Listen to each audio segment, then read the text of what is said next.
Çat var idi. Bura indi ada sayılır. Bura.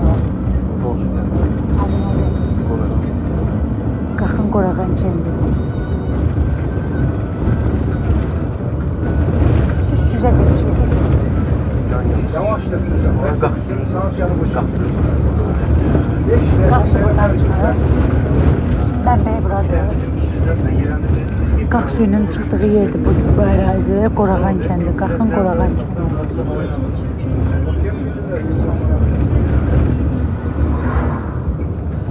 Zavodu görsənir.